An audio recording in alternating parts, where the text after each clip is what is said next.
നമസ്കാരം. എല്ലാ മാന്യ സുഹൃത്തുക്കൾക്കും സിനിമ എന്ന യൂട്യൂബ് ചാനലിന്റെ ഏറ്റവും പുതിയ വീഡിയോയിലേക്ക് സ്വാഗതം. ഞാൻ ഇന്ന് നിങ്ങൾക്ക് മുമ്പിൽ വന്നിരിക്കുന്നത് നാളെ തിയേറ്ററുകളിലേക്ക് ഇറങ്ങാൻ പോകുന്ന Dominic and the ladies purse എന്ന് പറയുന്ന മമ്മൂട്ടി ചിത്രം, നമ്മുടെ ഗൗതം വാസുദേവ് മേനോൻ ആദ്യമായി മലയാളത്തിൽ സംവിധാനം ചെയ്യുന്ന ചിത്രത്തിന്റെ ഒരു പ്രധാനപ്പെട്ട കുറച്ച് കാര്യങ്ങൾ നിങ്ങളുമായിട്ട് സംസാരിക്കാൻ വേണ്ടിയാണ്. അതിൽ ആരാധകർക്ക് തൃപ്തിയാവുന്ന വീഡിയോ ആണോ എന്ന് ചോദിച്ചാൽ കുറെ കാര്യങ്ങൾ ആരാധകർക്ക് തൃപ്തിയാവുന്നതും എന്നാൽ വേറെ കുറച്ച് കാര്യങ്ങൾ അവർക്ക് അത്ര അങ്ങോട്ട് തൃപ്തികരമാവുന്ന രീതിയിലുള്ള വാർത്തയല്ല വന്നിരിക്കുന്നത്. അപ്പോൾ ആ ഒരു വിഷയത്തെക്കുറിച്ച് നമുക്കിന്ന് സംസാരിക്കാം. ഡയറക്റ്റ് വീഡിയോയിലേക്ക് കടക്കുന്നതിന് മുമ്പ് എപ്പോഴും പറയുന്ന പോലെ തന്നെ നിങ്ങൾ ആദ്യമായിട്ടാണ് ഈ ചാനൽ കാണുന്നത്, അതല്ല ഇനിയും നിങ്ങൾ ഈ ചാനൽ സബ്സ്ക്രൈബ് ചെയ്യാത്ത വ്യക്തിയാണ് എന്നുണ്ടെങ്കിൽ ദയവ് ചെയ്ത് ഈ ചാനൽ ഒന്ന് സബ്സ്ക്രൈബ് ചെയ്യണമെന്ന് ഞാൻ നിങ്ങളോട് വിനീതമായി അഭ്യർത്ഥിക്കുന്നു. ഇത് പൂർണ്ണമായും ഒരു സിനിമ ബേസ് ചെയ്തിട്ടുള്ള ഒരു ചാനലാണ്. അതുകൊണ്ട് തന്നെ സിനിമയെ സ്നേഹിക്കുന്ന ആർക്ക് വേണമെങ്കിലും ധൈര്യമായിട്ട് ഈ ചാനൽ സബ്സ്ക്രൈബ് ചെയ്യാവുന്നതാണ്. ഓക്കെ, അപ്പോൾ നമ്മൾ നേരെ കാര്യത്തിലേക്ക് കടക്കുന്ന സമയത്ത് ഇന്ന് മലയാള സിനിമയുടെ മാർക്കറ്റ് കേരളത്തിൽ മാത്രമായിട്ട് ഒതുങ്ങി നിൽക്കുന്ന ഒന്നല്ല എന്നുള്ള കാര്യം നിങ്ങൾക്ക് എല്ലാവർക്കും അറിയാം.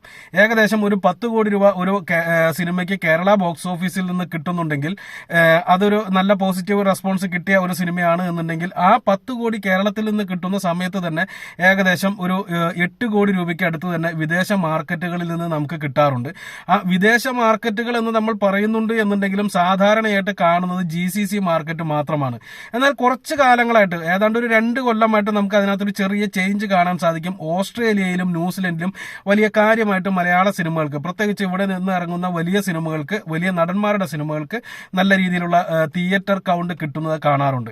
ഇപ്പോൾ Dominic and the ladies purse എന്ന് പറയുന്ന സിനിമ മമ്മൂട്ടിയാണ് നായകൻ. അതിനേക്കാൾ വലിയ നായകന്മാരെ നമുക്ക് മലയാളത്തിൽ നിന്ന് കിട്ടുക എന്ന് പറയുന്നത് തന്നെ വലിയ ബുദ്ധിമുട്ടാണ്. ഇപ്പോൾ മോഹൻലാലിന്റെ പേരൊക്കെ പറഞ്ഞുകൊണ്ട് വന്നേക്കാം. പക്ഷെ ഇപ്പോഴത്തെ മാർക്കറ്റ് പ്രൈസ് വെച്ച് നോക്കുമ്പോൾ, മാർക്കറ്റ് റേറ്റ് വെച്ച് നോക്കുമ്പോൾ നിങ്ങൾക്ക് അങ്ങനെ തോന്നാൻ സാധ്യത കുറവാണ്. കാരണം മമ്മൂട്ടിയുടെ കഴിഞ്ഞ സിനിമകളെല്ലാം തന്നെ വലിയ വിജയങ്ങളായിരുന്നു.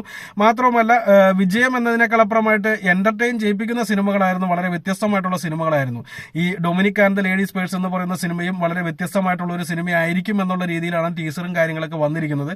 അത് ജനങ്ങൾ ഉൾക്കൊള്ളുമോ എന്നുള്ളത് റിലീസ് ചെയ്തതിന് ശേഷം മാത്രമേ പറയാൻ സാധിക്കുകയുള്ളൂ. ഇവിടെ പോസിറ്റീവായിട്ടുള്ള ഒരു കാര്യം എന്ന് പറയുന്നത്, നമുക്കറിയാം GCCയിൽ വലിയ കാര്യമായിട്ട് തന്നെ തിയേറ്റർ കൗണ്ട് കാണാറുണ്ട്. മൊത്തം രാജ്യങ്ങളും എടുത്ത് നോക്കുന്ന സമയത്ത് കേരളത്തിൽ റിലീസ് ചെയ്യുന്നതിന്റെ ഇരട്ടിയിലധികം, ഇപ്പോൾ കേരളത്തിലെ ഒരു മമ്മൂട്ടി പടത്തിന് മാക്സിമം ഇപ്പോഴത്തെ ഒരു അവസ്ഥ വെച്ചിട്ട് ഒരു 150 മുതൽ 200 തിയേറ്റർ വരെ കിട്ടാമെന്നുണ്ടെങ്കിൽ ആ ഒരു ഇപ്പോൾ ഈ പടത്തിന് എങ്ങനെയാണെന്ന് അറിയത്തില്ല. കാരണം ഇപ്പോൾ വേറെ വലിയ സിനിമകളൊന്നും ഇല്ലാത്ത കാരണം ചിലപ്പോൾ ഇതിനേക്കാൾ കൂടുതൽ തിയേറ്ററുകൾ കിട്ടിയേക്കാം. എന്നിരുന്നാൽ പോലും ശരാശരി വേറെ പടങ്ങളൊക്കെ ഉള്ള സമയത്ത് ഒരു 150 മുതൽ 200 തിയേറ്ററുകൾ വരെയാണ് ഒരു വലിയ താരത്തിന് കേരളത്തിൽ നിന്ന് കിട്ടുന്നത്. ആ ഒരു സാഹചര്യത്തിൽ പോലും GCC കൺട്രീസ് മൊത്തം എടുത്ത് നോക്കുകയാണ് എന്നുണ്ടെങ്കിൽ നമുക്കൊരു 300 മുതൽ 400 തിയേറ്ററുകൾ വരെ കാണാൻ സാധിക്കും. അതിൽ 90% വരുന്നത് ദുബായിൽ നിന്നാണ് അല്ലെങ്കിൽ UAEയിൽ നിന്നാണ് എന്നുണ്ടെങ്കിൽ പോലും പൊതുവെ അങ്ങനെയാണ്. കേരളത്തേക്കാൾ കൂടുതൽ തിയേറ്ററുകൾ അവിടെ കാണാറുണ്ട്. ഇത്രയും ആളുകൾ അവിടെ വരുന്നത് കുറവായിരിക്കാം, പക്ഷെ ടിക്കറ്റ് റേറ്റ് കൂടുതലാണ്. അതുകൊണ്ട് തന്നെ നല്ല രീതിയിലുള്ള കളക്ഷനും അവിടെ നിന്ന് കിട്ടാറുണ്ട്. എന്നാൽ ഇപ്പോൾ ഈ ഒരു സിനിമയുടെ ഏറ്റവും വലിയ പോസിറ്റീവ് എന്താണെന്ന് വെച്ച് കഴിഞ്ഞാൽ, ഇന്നലെ ചിത്രത്തിന്റെ ഓസ്ട്രേലിയ, ന്യൂസിലൻഡ് റിലീസിംഗ് തിയേറ്ററുകളുടെ ലിസ്റ്റ് പുറത്തു വന്നിരുന്നു. അവിടെയാണ് ഞെട്ടിച്ചിരിക്കുന്നത്. അതായത് ഓസ്ട്രേലിയയിൽ നിന്ന് മാത്രമായിട്ട് സിനിമയ്ക്ക് 23-ാം തീയതി തന്നെയാണ് റിലീസ് അവിടെ ചെയ്തിരിക്കുന്നത്.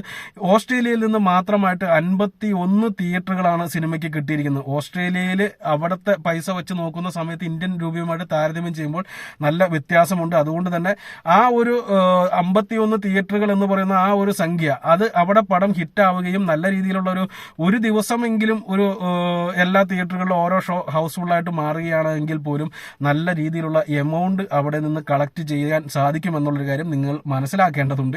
അതുപോലെ തന്നെ 24-ാം തീയതിയാണ് ന്യൂസിലൻഡിലെ റിലീസിംഗ് കൊടുത്തിരിക്കുന്നത്. ന്യൂസിലൻഡിൽ സാധാരണയായിട്ട് തിയേറ്ററുകളുടെ എണ്ണം കുറവായതുകൊണ്ടാണോ അതോ മലയാളികളുടെ എണ്ണം കുറവായതുകൊണ്ടാണോ എന്നൊന്നും അറിയത്തില്ല.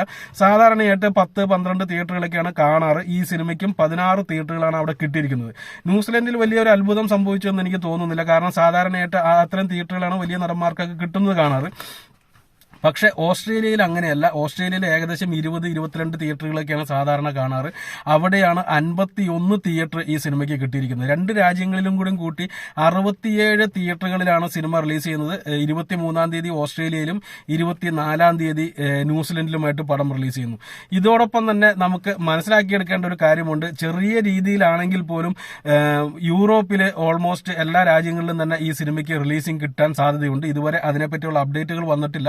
എന്നിരുന്നാൽ പോലും സാധാരണ രീതിയിൽ അങ്ങനെ കാണാറുണ്ട്. സിനിമ പോസിറ്റീവ് ആവുകയാണ് എന്നുണ്ടെങ്കിൽ വലിയ കാര്യമായിട്ട് തന്നെ കളക്ഷൻ ഈ രാജ്യങ്ങളിൽ നിന്നെല്ലാം വരാൻ സാധിക്കും. ഇപ്പോൾ കേരളത്തിൽ 1 ലക്ഷം പേര് കാണുന്ന അതേ എമൗണ്ട് അവിടെ നിന്ന് കളക്ഷൻ നേടണമെങ്കിൽ ഒരു 2000-ഓ 3000-ഓ ആളുകൾ കണ്ടാൽ മതി എന്നുള്ളത് കൂടി ഓർക്കുക. അപ്പോൾ അതുകൊണ്ട് തന്നെ ഈ സിനിമയ്ക്ക് വിദേശ മാർക്കറ്റിലെ കളക്ഷൻ പറയുന്ന സമയത്ത് നമുക്ക് നല്ല രീതിയിൽ തന്നെ ആഘോഷിക്കാനുള്ള വകുപ്പ് ഉണ്ടാകുമെന്ന് വിശ്വസിക്കുന്നു, പടം പോസിറ്റീവ് ആണെങ്കിൽ. ഇനി നെഗറ്റീവ്, ഇത് ആരാധകർക്ക് വളരെ സന്തോഷകരമായിട്ടുള്ള ഒരു കാര്യമായിരിക്കും ഇപ്പോൾ പറഞ്ഞത്. എന്നാൽ ആരാധകർക്ക് അത്ര വലിയ തൃപ്തികരമല്ലാത്തതും എന്നെ തെറി വിളിക്കാൻ പോകുന്നതുമായിട്ടുള്ള മറ്റൊരു സത്യം കൂടി നമ്മൾ ഇവിടെ പറയേണ്ടതുണ്ട്. കേരള തിയേറ്റർ ലിസ്റ്റ് എന്നതിനേക്കാൾ അപ്പുറമായിട്ട് തിയേറ്ററുകളിലെ ബുക്കിംഗ് നിങ്ങളൊന്ന് ചെക്ക് ചെയ്യേണ്ടതുണ്ട്. ഞാൻ ഇന്നലെ പറഞ്ഞ വീഡിയോന്റെ താഴെയും അതിനെപ്പറ്റിയുള്ള കമന്റുകളൊക്കെ കണ്ടിരുന്നു. പക്ഷെ ആലോചിക്കുക, നാളെയാണ് പടം റിലീസ് ചെയ്യാൻ പോകുന്നത്. ആ ഒരു സിനിമയ്ക്ക് ഇന്ന് ഈ സമയത്ത് ഞാനിപ്പോൾ വീഡിയോ ചെയ്യുമ്പോൾ 11:16 ആയിരിക്കുന്നു. ഈ ഒരു സമയത്ത് ഞാൻ നോക്കുന്ന സമയത്ത് എറണാകുളം സിറ്റിയിൽ ഒരു തിയേറ്ററിലും ഹൗസ്ഫുൾ ഷോസ് കാണാൻ സാധിച്ചില്ല എന്ന് പറയാൻ പറ്റത്തില്ല. PVR വൈകുന്നേരം 7:30-ക്കുള്ള ഷോസിൽ ഏകദേശം 50%-ലധികം ടിക്കറ്റ് ബുക്ക് ചെയ്ത് പോയിട്ടുണ്ട്.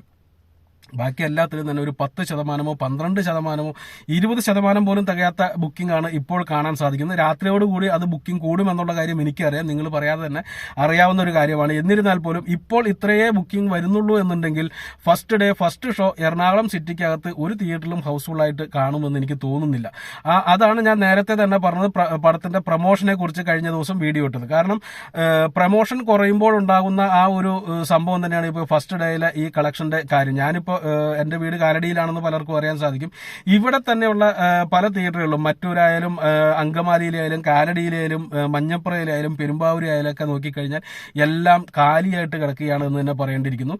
എന്റെ ഇവിടുത്തെ ഫസ്റ്റ് ഷോ എന്ന് പറയുന്നത് 10:30-ക്കാണ്. 10:30-ക്ക് ഞാൻ പടം കണ്ടു കഴിയുമ്പോൾ തന്നെ നിങ്ങൾക്ക് മുന്നിലേക്ക് റിവ്യൂ ഇടും. ആ 10:30-ക്കുള്ള ഷോ ഞാൻ നോക്കുന്ന സമയത്ത് മറ്റൊരു ST സിനിമാസിൽ നോക്കുന്ന സമയത്ത് ഒരേ ഒരു സീറ്റ് മാത്രമാണ് ബുക്ക് ചെയ്തു പോയിരിക്കുന്നത്. ഏകദേശം 400-500 സീറ്റിംഗ് കപ്പാസിറ്റിയുള്ള വലിയ തിയേറ്ററിലാണ് പടം ഇട്ടിരിക്കുന്നത്. എന്നിട്ടാണ് ആ ഒരു സീറ്റ് ബുക്ക് ചെയ്ത് പോയിരിക്കുന്നത്. ഇതാണ് ഞാൻ കഴിഞ്ഞ ദിവസം പറഞ്ഞത്, ഈ സിനിമയ്ക്ക് ഞാൻ ബുക്ക് ചെയ്യാതെ ആയിരിക്കും ഫസ്റ്റ് ഡേ പോകുന്നത് എന്നുള്ളത്. കാരണം ഫസ്റ്റ് ഡേ നമ്മൾ കാണുന്ന ഫസ്റ്റ് ഷോയാണ്. അപ്പോൾ ഇനി ഇതിനകത്ത് ഇപ്പൊ എങ്ങനെ ബുക്കിംഗ് വന്നു എന്ന് പറഞ്ഞാലും, രാത്രിയൊക്കെ ആൾക്കാർ കുത്തിയിരുന്ന് ബുക്ക് ചെയ്തു എന്ന് പറഞ്ഞാലും ഒരു 30%-ൽ കൂടുതൽ ടിക്കറ്റ് ബുക്ക് ചെയ്ത് പോകാനുള്ള സാധ്യത കുറവാണ്. പക്ഷേ ഇത് ഫസ്റ്റ് ഷോയ്ക്ക് മാത്രമേ ഉണ്ടാവുകയുള്ളൂ എന്നുള്ളതും കൂടി ഓർക്കുക. ഫസ്റ്റ് ഷോയുടെ റിസൾട്ട് അനുസരിച്ചിട്ട് വരും ഷോകളിലെല്ലാം വലിയ കാര്യമായിട്ട് ആളുകൾ കയറുമെന്നും ഞാൻ മനസ്സിലാക്കുന്നുണ്ട്. പക്ഷെ ഇതാണ് ഫസ്റ്റ് ഷോയുടെ ഒരു അവസ്ഥ എന്ന് തന്നെ പറയേണ്ടിയിരിക്കുന്നു. പിന്നെ നമ്മൾ നോക്കേണ്ടത് വൈഡായിട്ട് റിലീസിംഗ് ഉണ്ട്. ഓൾ കേരളയിൽ തന്നെ റിലീസിംഗ്, എല്ലായിടത്തും തന്നെ നിങ്ങളുടെയൊക്കെ അടുത്ത് തന്നെ തിയേറ്ററുകളിൽ റിലീസിംഗ് ഉണ്ടാവും. അതുകൊണ്ട് തന്നെ ഇപ്പോൾ ബുക്ക് ചെയ്യേണ്ട എന്ന് പലരും കരുതിയിട്ടുണ്ടാവാം. പിന്നെ ഏറ്റവും എടുത്തു പറയേണ്ട ഒരു കാര്യം, സ്ഥിരം സിനിമാ പ്രേമികൾ അല്ലാതെ വേറെ എത്ര പേര് ഈ സിനിമ റിലീസ് ചെയ്യുന്നത് നാളെയാണ് എന്നുള്ളത് മനസ്സിലാക്കിയിട്ടുണ്ട് എന്നുള്ളത് ഒരു വലിയ ചോദ്യമാണ്. അതൊരു ചോദ്യം തന്നെയാണ്. ആ സിനിമ റിലീസ് ചെയ്തിട്ട് അതിന്റെ പോസിറ്റീവ് അല്ല നെഗറ്റീവ് ആണ് വരുന്നത് എന്നുണ്ടെങ്കിൽ ഈ സിനിമയ്ക്ക് വലിയ വീഴ്ചയായിരിക്കും സംഭവിക്കാൻ പോകുന്നത്. കാരണം എന്താണെന്ന് വെച്ചിട്ടുണ്ടെങ്കിൽ ആ ഹൈപ്പ് കൊടുക്കാത്തത് കൊണ്ട് തന്നെ കാണാൻ ആഗ്രഹിച്ചിരിക്കുന്ന ആളുകൾ പോലും ഒരുപക്ഷെ അറിഞ്ഞു കാണില്ല ഫസ്റ്റ് ഷോയ്ക്ക് അല്ലെങ്കിൽ ഫസ്റ്റ് ഡേയിൽ റിലീസ് ചെയ്ത കാര്യം.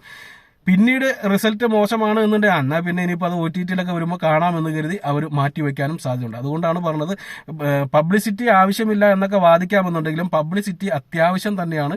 അതൊരു പരിധി വരെ ഫസ്റ്റ് ഷോയ്ക്ക് ആളെ കയറ്റുന്നതിന് വലിയ പ്രധാന ഘടകം തന്നെയാണ്. അല്ലെങ്കിൽ അത്ര കോൺഫിഡൻസ് ഉണ്ടാവണം ഈ സിനിമ പക്ക പെർഫെക്റ്റ് ആയിരിക്കണം എന്നുള്ളത്.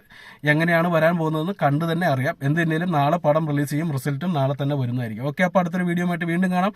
നിങ്ങളുടെ ഓരോരുത്തരുടെയും കമന്റുകൾ താഴെ പ്രതീക്ഷിക്കുന്നു. നന്ദി, നമസ്കാരം.